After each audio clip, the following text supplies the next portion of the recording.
네, 사도행전 강해 시작한 지 정말 오래된 것 같은데, 이제는 딱 2장이 남았습니다. 27장과 28장. 이제 바울이 로마로 압송되어 가는 그런 여정을 다루는 내용입니다.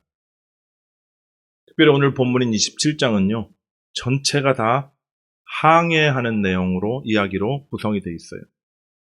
잘 보시면 자그마치 16개의 지명이 나오고요. 2척의 선박 이름도 나옵니다.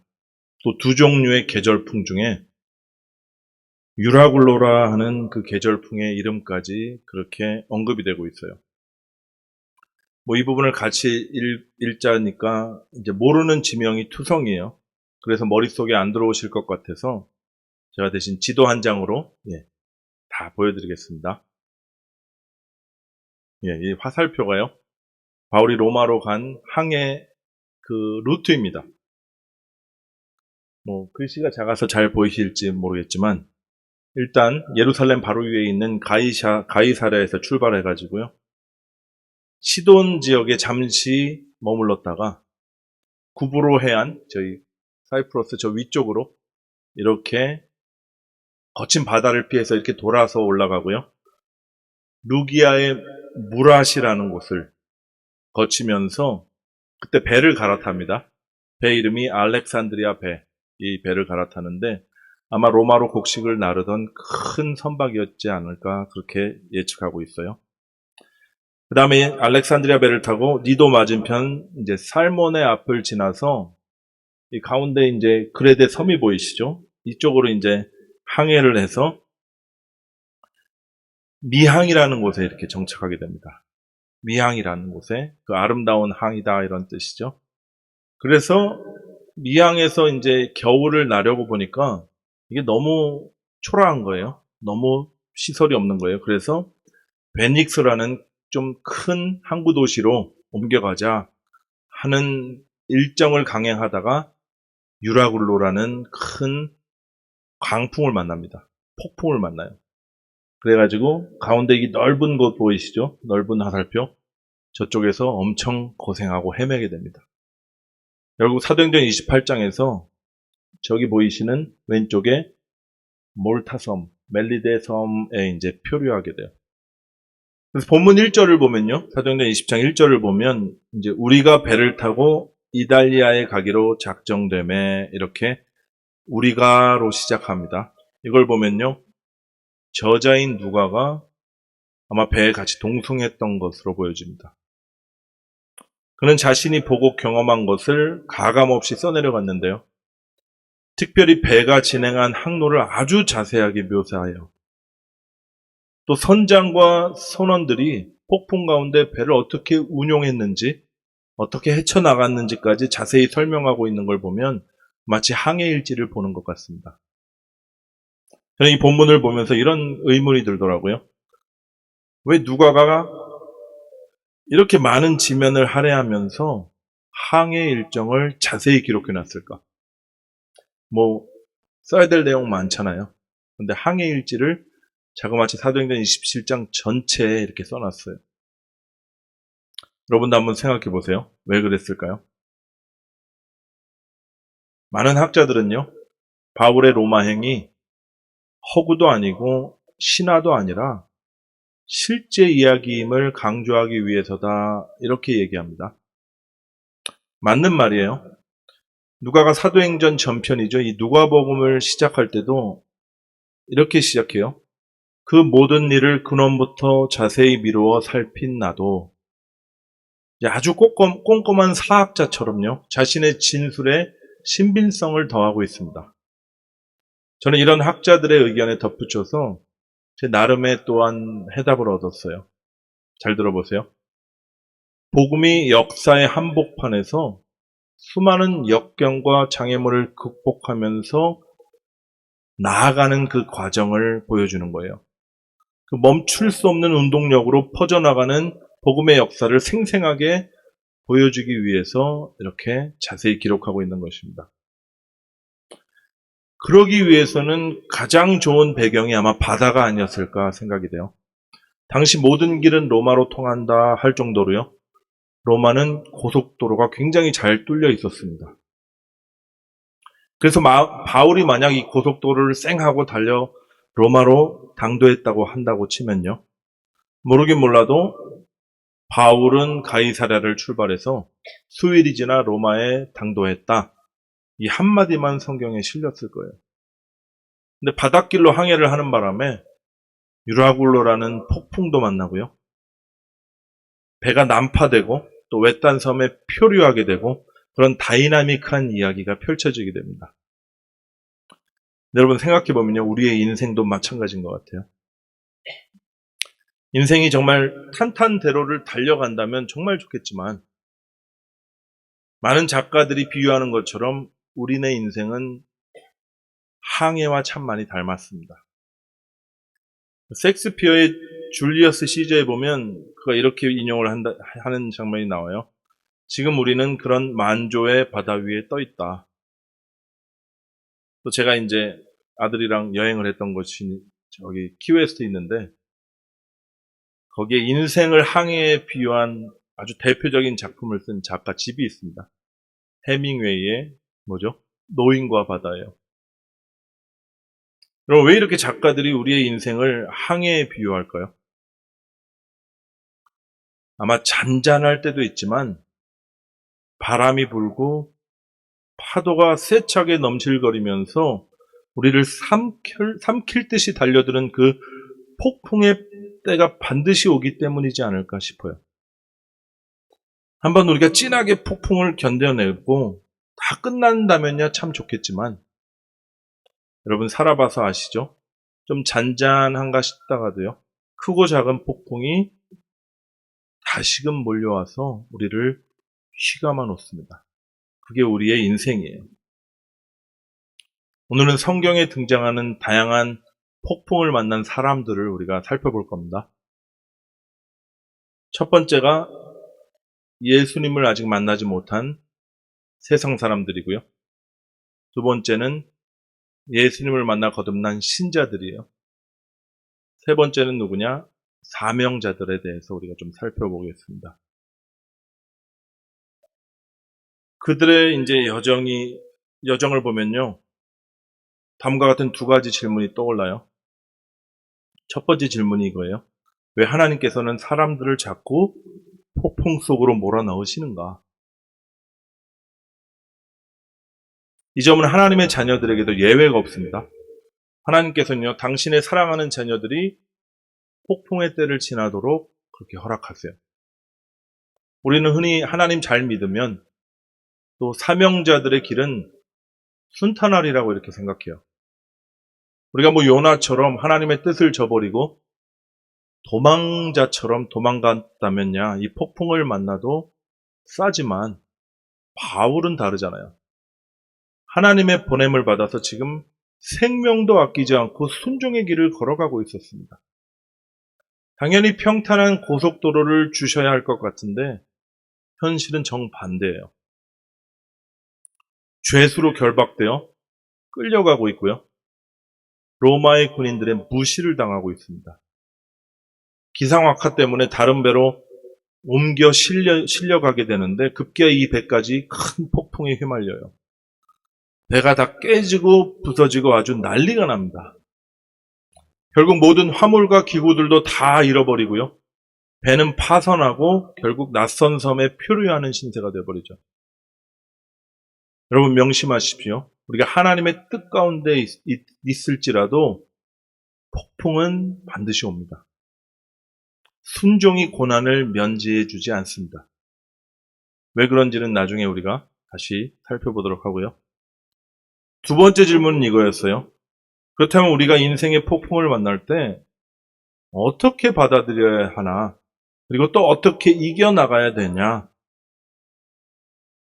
상황에 대한, 환경에 대한 해석과 또 돌파할 수 있는 방법에 대한 질문입니다. 아주 실질적이고 중요한 질문이죠.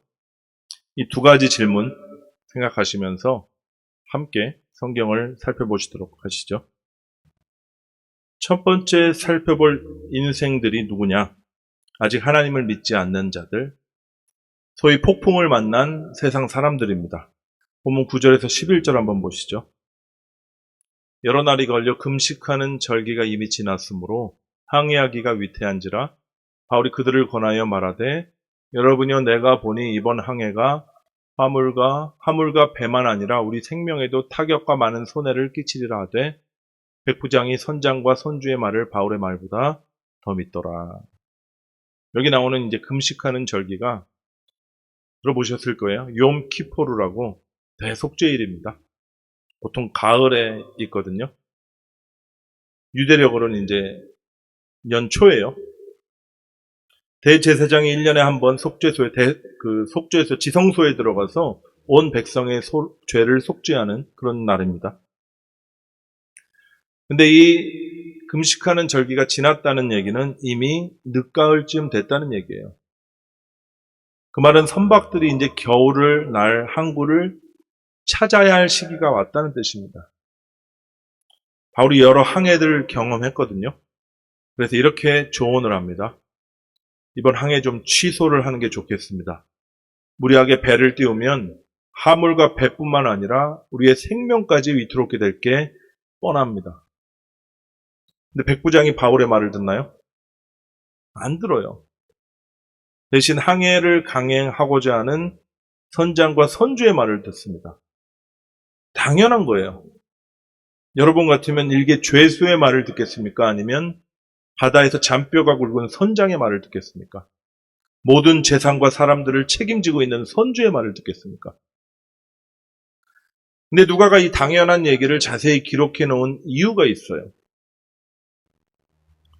눈에 보이는 것만을 의지하면서 선택할 수밖에 없는 우리네 인간의 한계를 보여주기 위함입니다. 눈에 보이는 게 뭐죠? 우리의 경험이에요. 그리고 우리의 능력이고 우리의 지혜입니다. 우리가 가지고 있는 어떤 기술이나 여러 가지 과학, 장비, 이런 것들이에요. 인간이 소위 현명한 결정을 내린다 한다는 것은요. 이렇게 열거한 여러 가지 모든 것들을 종합해서 아주 이성적이고 합리적으로 판단한다 이런 의미예요. 또 무슨 결정의 기준을 가지고 있었을까요? 이들은 자신들의 필요를 가장 우선시하면서 항해를 결정하게 됩니다. 12절 말씀을 볼게요.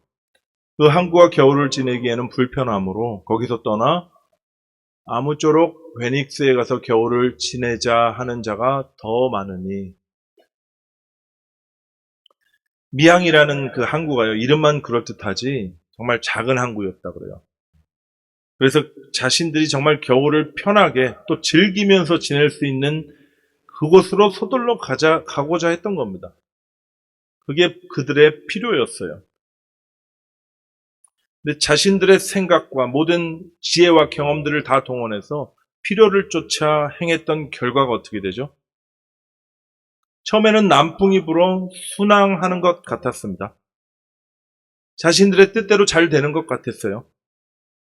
그런데 처음은 보통 이렇게 순탄하게 시작하지만 얼마 안 돼요. 뜻밖의 장애물들을 만나게 됩니다. 이들이 만난 건 유라굴로라는 광풍이었어요. 번역을 하자면 이제 북동풍이 이제 유라굴로 이런 뜻이거든요. 북동풍에 미친 바람이 불어든 거예요. 잘 보십시오. 인간이 최선의 결정을 내려서 심사숙고해서 출발한 여정이었습니다. 근데 그 가운데 인간의 통제력을 벗어난 일이 생겨버린 거예요. 장엄한 자연 앞에서는요, 정말 인간은 하나의 미물에 불과하기 때문이에요. 이들이 폭풍 속에서 얼마나 사투를 벌이시는지 본문을 한번 보시겠습니다. 14절에서 19절, 좀 길지만 제가 읽어볼게요.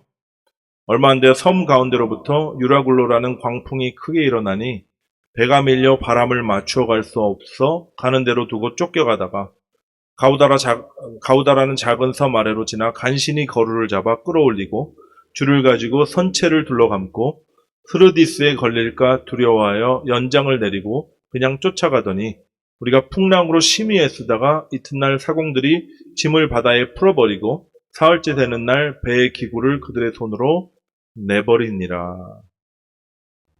잘 보십시오. 광풍 속에서 배가 통제가 안 되니까 이들이 뭘 하죠? 먼저 자신들의 경험을 바탕으로 모든 방법을 강구합니다. 다 동원해요.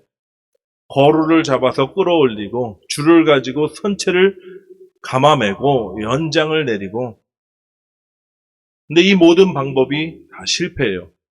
그러니까 또 뭘 하죠? 배짐을 바다에 풀어버렸다 이렇게 나와요. 자신들이 운반한 귀한 곡식들도 있었을 거예요. 본인들의 소유도 있었을 겁니다. 근데 폭풍 가운데서 생명이 위태롭자 이제는 목적도 다 버리고 소유도 다 버려버리는 거예요. 마지막으로 또 뭘 버리죠? 기구들도 버렸다 이렇게 나와요. 자신들이 항해하는 데 필요한, 자신들이 의지했던 모든 것들 다 버려버리는 겁니다. 마지막으로 가장 중요한 것까지 잃어버리는데 그게 뭔지 20절 같이 보시죠. 여러 날 동안 해도 별도 보이지 아니하고 큰 풍랑이 그대로 있음에 구원의 여망마저 없어졌더라. 살 소망마저 다 잃어버린 거예요. 모든 가능성이 사라진 겁니다. 자신들이 잡고 있던 마지막 줄마저 다 끊어져 버리니까 완전한 절망의 상태가 되어버린 거예요. 근데 여러분, 이게 하나님의 뜻입니다. 이게 복이에요. 폭풍 속으로 이들을 몰아가신 하나님의 목적이 바로 여기 있어요. 왜냐? 인간은 자신의 소망이 완전히 끊어진 바로 그 지점에서 하나님의 은혜를 맛볼 수 있거든요. 본문에 보면 바로 이때 비로소 이들에게 하나님의 말씀이 들려옵니다. 그전에는 귓등에도 듣지 않던 말씀이었어요. 근데 이제는 구원의 말씀으로 들리는 거예요. 어떤 말씀인지 본문을 함께 읽겠습니다. 시작. 내가 너희를 권하노니 이제는 안심하라. 너희 중 아무도 생명에는 아무런 손상이 없겠고 오직 백분이리라. 내가 속한 바 곧 내가 섬기는 하나님의 사자가 어젯밤에 내 곁에서 서서 말하되 바울아 두려워하지 말라. 내가 가이사 앞에 서야 하겠고 또 하나님께서 너와 함께 항해하는 자를 다 내게 주셨다 하였으니 그러므로 여러분이여 안심하라. 나는 내게 말씀하신 그대로 되리라고 하나님을 믿노라. 그런즉 우리가 반드시 한 섬에 걸리리라 하더라. 아멘. 여러분 보셨죠? 하나님을 모르는 자들에게 주께서 폭풍을 허락하시는 이유는 그들을 구원하시기 위함이십니다. 폭풍 속에서야 비로소 자신들이 가지고 있던, 붙잡고 있던 세상 것들을 다 버리게 되거든요. 또한 자신들의 그 전적인 무능과 어둠이라는 실체를 인정하게 되거든요. 여러분도 이 폭풍 만나셨죠? 바로 이 자리에서 주께서 말씀으로 임하십니다. 다른 모든 문이 닫히니 위로부터 들리는 그 말씀이 이제는 믿겨지는 거예요. 또 그 말씀을 붙들게 되는 겁니다. 구원이 시작되는 순간이에요. 그렇다면 여러분에게 이런 질문이 들 거예요. 나는 이미 구원을 받았는데 왜 이렇게 힘드냐? 푸른 초장과 실만한 물가로만 인도해 주실 줄 알았는데 사망의 음침한 골짜기가 웬 말이냐? 왜 잔잔한 바다를 즐기고 누리게만 안 하시고 나를 또 폭풍 가운데로 몰아넣으시는가? 당연한 질문이에요. 신자들에게도 폭풍이 몰아치거든요. 불신자들보다 더하면 더했지, 더 세면 더 셌지 절대로 약하지 않은 폭풍입니다. 두 번째 인생 군상들, 바로 신자들에 대해서 우리가 좀 살펴보겠습니다. 성경에 보면 예수님을 따르는 제자들이 폭풍을 만나는 장면이 꽤 여러 차례 나와요. 그 중에 누가복음 8장 22절로 25절 제가 읽겠습니다. 제가 목이 안 좋으니까 같이 읽어주시면 감사하겠습니다. 시작. 하루는 제자들과 함께 호수 저편으로 건너가자 하심에 이에 떠나 행선할 때에 예수께서 잠이 드셨더니 마침 광풍이 호수로 내리침에 배에 물이 가득하게 되어 위태한지라. 제자들이 나와 깨어 이르되 주여 주여 우리가 죽겠나이다 한데 예수께서 잠을 깨사 바람과 물결을 꾸짖으시니 이에 그저 잔잔하여지더라. 아멘. 여기도 광풍이 나오죠. 마태복음에 보면 큰 놀이 일었다 이렇게 나오는데 그 원어가 뭐냐면 지진이에요. 지진을 동반한 그런 폭풍이었단 말입니다. 유라굴로를 훨씬 능가하는 폭풍이었을지 몰라요. 근데 배에 타고 있던 이 예수님의 제자들, 신자들의 전직 직업이 뭐였나요? 어부가 가장 많았어요. 갈릴리 바다에서 잔뼈가 굵었던 그들은 인생에서 수없이 많은 폭풍우를 거쳐왔을 겁니다. 그렇게 축적된 노하우가 있었을 거예요. 그 노하우를 가지고 자신들의 경험과 지혜에 의지해서 폭풍과 사투를 벌였을 거예요. 근데 이길 수가 없는 겁니다. 이내 물결이 배에 부딪혀 들어오고 배에 물이 가득하게 됩니다. 큰 파도가 일어서 배가 뒤집어질 것 같은 일촉즉발의 그런 순간이 돼서야 비로소 예수님을 생각합니다. 그리고 다급하게 주님을 깨우죠. 주여 주여 우리가 죽겠나이다. 우리를 살려주옵소서. 좀 의아하지 않으세요? 주님이 막 배가 난리가 나는데 주무시는 것도 의아하지만 그것보다 우리가 살펴볼 것은 왜 제자들이 진작에 예수님을 깨우지 않았냐 하는 거예요. 그들은 아마도 예수님이 함께 하신다는 사실조차 잊어버렸던 게 분명합니다. 왜요? 자신들에게는 너무 익숙한 환경이니까요. 자기들이 가장 잘 알고 있는 것이고 잘 헤쳐나갈 수 있는 상황이었기 때문입니다. 여러분, 익숙함과 경험이라는 게 때로는 이렇게 무서워요. 자기 자신을 의지하게 만들기 때문이에요. 어떠세요? 제자들이 우리랑 너무 많이 닮지 않았나요? 여러분은 어떠신가요?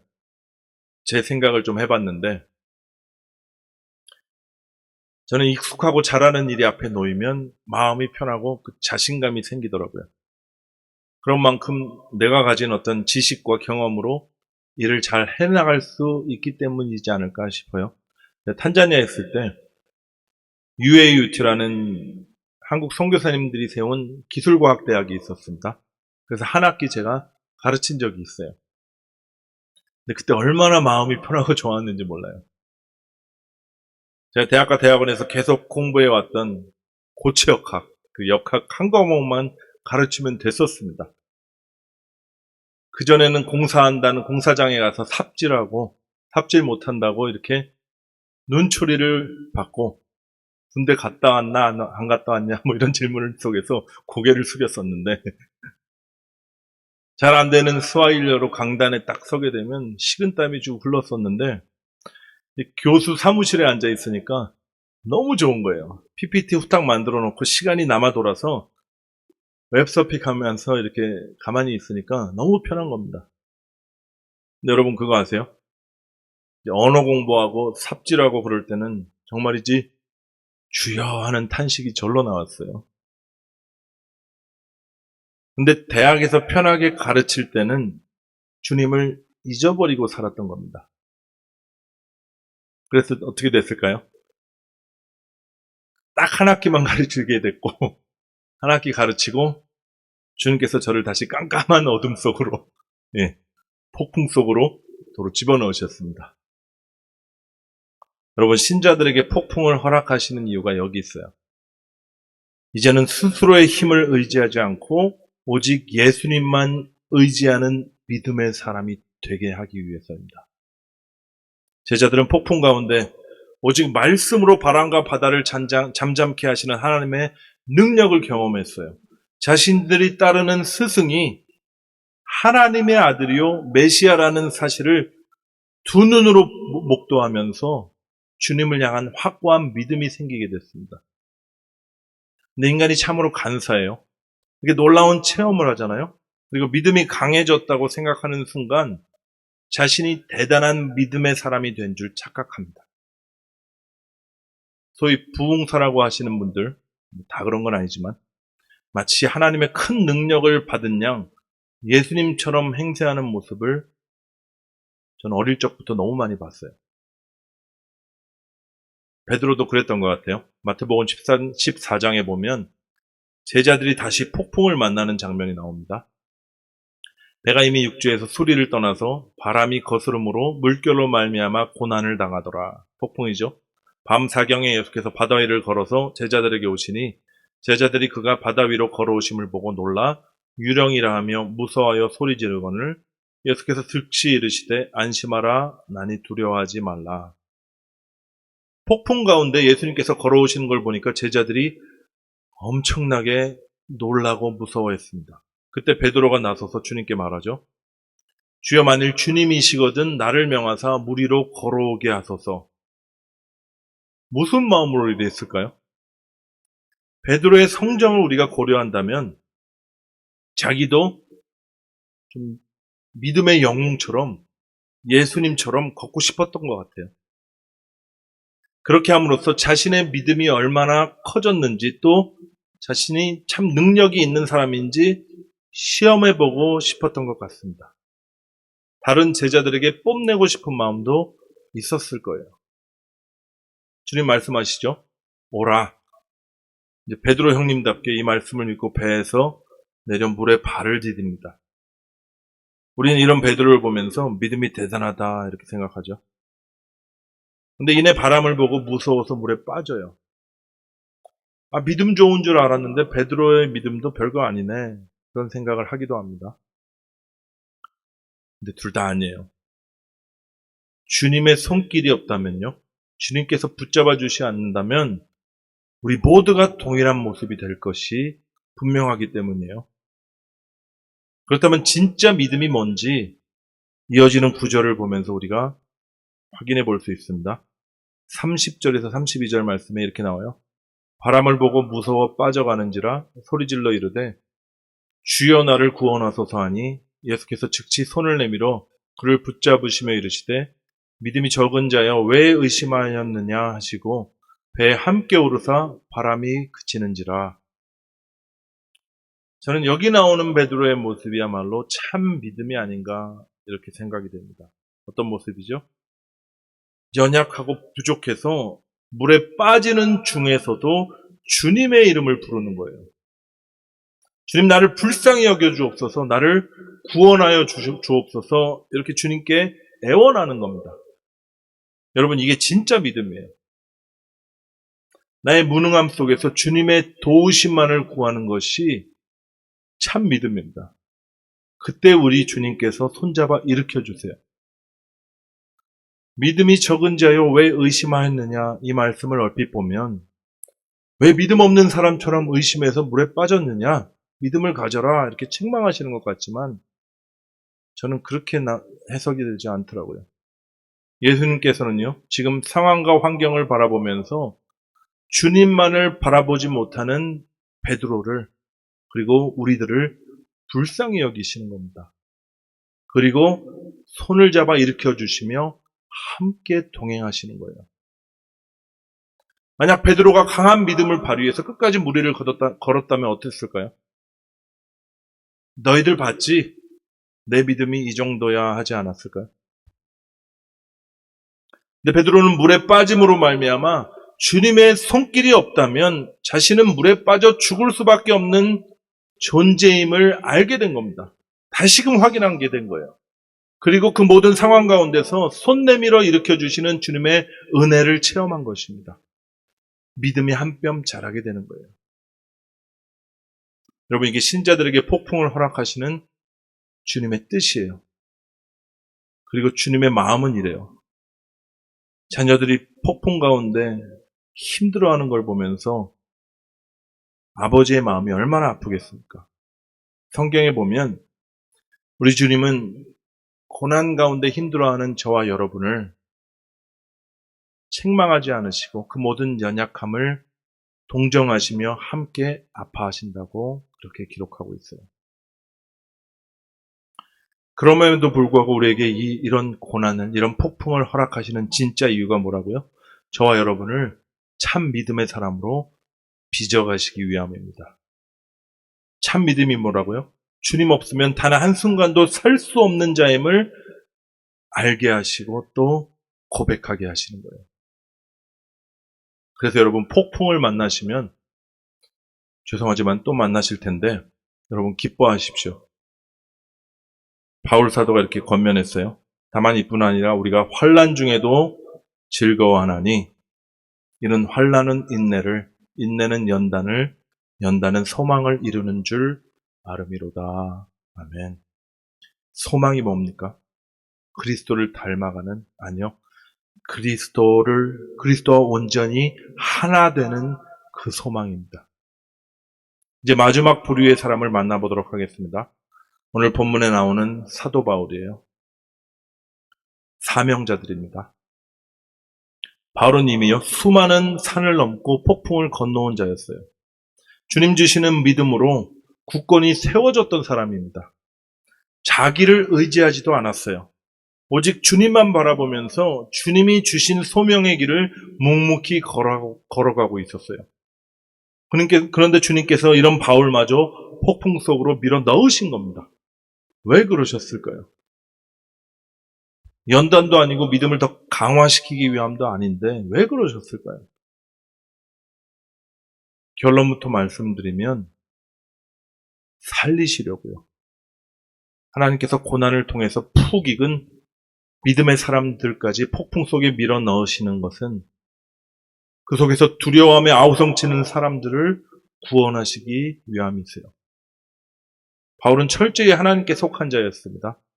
본문 23절로 25절을 제가 다시 읽을게요. 내가 속한 바 내가 섬기는 하나님의 사자가 어젯밤에 내 곁에 서서 말하되 바울아 두려워하지 말라. 내가 가이사 앞에 서야 하겠고 또 하나님께서 너와 함께 항해하는 자를 다 내게 주셨다 하였으므로 그러므로 여러분이 안심하라. 나는 내게 말씀하신 그대로 되리라고 하나님을 믿노라. 내가 속한 바 굉장히 중요한 말씀입니다. 헬라어로는 죄송합니다. 아침부터 방언을 좀 할게요. 배우후 에임이 에고 이거예요. 무슨 뜻이냐? 직역하면 내가 하나님의 것이다 이런 뜻이에요. 바울은 하나님이 내 편이다 이렇게 말씀하지 않았습니다. 천지를 지으신 하나님이 내 든든한 백이니까 무슨 걱정이냐 이런 얘기도 안 했어요. 대신 바울은요 철저히 자신을 하나님의 것이다 이렇게 말했습니다. 이렇게 하나님께 속한 자, 하나님의 것들, 하나님의 사람들의 삶 속에 어떤 특징이 나타나는지 한번 보시죠. 첫째로는요, 말씀에 굳게 서서 흔들리지 않습니다. 바울의 고백을 들어보세요. 나는 내게 말씀하신 그대로 되리라고 하나님을 믿노라. 그런즉 우리가 반드시 한 섬에 걸리리라. 여러분 바울의 확신과 믿음이 느껴지시나요? 두 번째로 하나님께 속한 자는요. 말씀이 이끄시는 사명의 길을 담대하게 걸어갑니다. 하나님의 말씀이 임하고요. 무사 귀환에 대한 약속이 선포됐어요. 근데 상황은 달라지지 않는 겁니다. 본문을 보면요. 계속해서 아드리아 바다에 이리저리 배가 쫓겨가는 그런 내용이 나오고요. 암초에 걸릴 위험에 처하기까지 해요. 급기야 사공들이 몰래 도망을 가려고 작은 배를 내리는 일도 일어납니다. 근데 그럼에도 불구하고 바울은 태연해요. 그리고 담대해요. 침착하게 군인들에게 이렇게 이러죠. 뱃사공들이 이렇게 도망가 버리면 우리 모두 죽은 목숨이니 빨리 막으시오. 이제 바울의 말을 귓등에도 안 듣던 군인들이요. 그의 말을 믿고 따르게 됩니다. 그리고 바울을 통해 말씀하시는 하나님의 말씀을 통해 힘을 얻어서 최선을 다해서 폭풍을 이겨나가는 그런 애쓰는 모습을 보여줘요. 마지막 하나님께 속한 자의 세 번째 특징은요. 환난 중에서도 떡을 떼며 예배하는 것입니다. 본문 35절에서 37절 말씀 볼게요. 떡을 가져다가 모든 사람 앞에서 하나님께 축사하고 떼어 먹기를 시작하며 그들도 다 안심하고 받아 먹으니 배에 있는 우리의 수는 전부 276명이라. 여러분, 떡을 가져다가 축사하고 떡을 떼는 장면은 초대교회의 성찬을 연상시키죠. 당시 예배의 핵심이 성찬이었다. 제가 여러 번 말씀드렸습니다. 이런 점을 감안하면 배에 있던 사람들이 지금 바울과 함께 예배하고 있는 거예요. 놀라운 반전입니다. 여러분, 한번 상상해 보세요. 군인들과 죄수들이 함께 어우러졌어요. 사공들도 함께 폭풍 가운데서 아직도 넘실거리는 그 바람과 파도 가운데서 하나님을 예배하고 있는 거예요. 바울은요, 무시당하던 죄수에서 이제는 배의 영적인 선장이 되어 있습니다. 여러분, 세상의 모든 소망이 끊어진 곳에 사명자를 보내시는 이유가 여기 있어요. 왜냐? 예수 그리스도를 모신 그 믿음의 사람만이 그곳에서 참 소망이 되기 때문입니다. 어떤 소망이요? 생명을 얻는 소망이요. 두려움이 엄습한 곳에 평안이 임하게 되고요. 예배가 없는 곳에 예배가 회복되며 하나님을 모르는 자들이 주님을 믿고 거듭나는 역사, 한마디로 생명이 없는 자들에게 생명의 말씀이신 주님께서 임하시는 역사가 폭풍 속에서 이루어지는 거예요. 그곳으로 보내진 그 한 사람을 통해서요. 276명이나 되는 사람이 생명을 얻게 됩니다. 육신의 생명을 넘어서 영혼의 구원에 이른 자도 아마 굉장히 많았을 거예요. 여러분, 이제 말씀을 마칠 텐데요. 여러분 인생에 폭풍 많이 만나셨죠? 경험을 통해서도 아실 것이고 또 앞으로도 알게 되실 텐데 그 폭풍의 자리야말로 능력의 주님께서 말씀으로 임하시는 자리가 될 것입니다. 말씀 가운데 주님을 만나 거듭나신 분 많으시죠? 그런데 왜 자꾸 폭풍에 또 휘감기냐? 아까 말씀드렸죠? 우리를 믿음의 사람, 정말 하늘에서 부어지는 믿음으로 단단하게 세우시기 위함입니다. 그래서 여러분 기뻐하십시오. 환난이 인내가 소망을 이루게 될 거예요. 여러분 안에 있는 그리스도가 아닌 모든 것들은 다 깎여 나가게 될 것이고 예수 그리스도만이 정금이 되어 나오게 되실 거예요. 큰 믿음의 사람으로 여러분 반드시 주님께서 빚어 내실 것입니다. 수많은 폭풍을 통과하시며 주님만 바라보게 되신 분도 계실 거예요. 그래도 주님께서 다시 폭풍으로 여러분을 몰아넣으신다면 이제는 사명자요 유일한 소망으로 그 자리를 지켜내시기 바랍니다. 폭풍 속에서 절망하는 사람들에게 여러분이 가진 그 생명을 나누어 주십시오. 세상이 알 수 없는 주님 주시는 평안으로 사망의 두려움을 쫓아내시길 바랍니다. 폭풍의 한복판에서 주님을 찬송해 보세요. 그리고 예배하십시오. 주님께서 이 모든 모습들을 통해서 수많은 사람들을 살려내고 건져내는 놀라운 역사를 경험하게 되실 거예요. 우리의 인생 가운데 어차피 피할 수 없는 폭풍입니다. 이제는 제발 폭풍 좀 빨리 지나가게 해주십시오. 울고불고 애원하는 기도 그만두시고 주님께서 주시는 단단한 믿음으로 서게 하여 주옵소서. 그래하여 폭풍 속에서 헤매이는 영혼들, 그들에게 생명을 전하는 하나님의 참 믿음의 사람 되게 하여 주십시오. 우리가 이 기도를 해야 될 줄 믿습니다.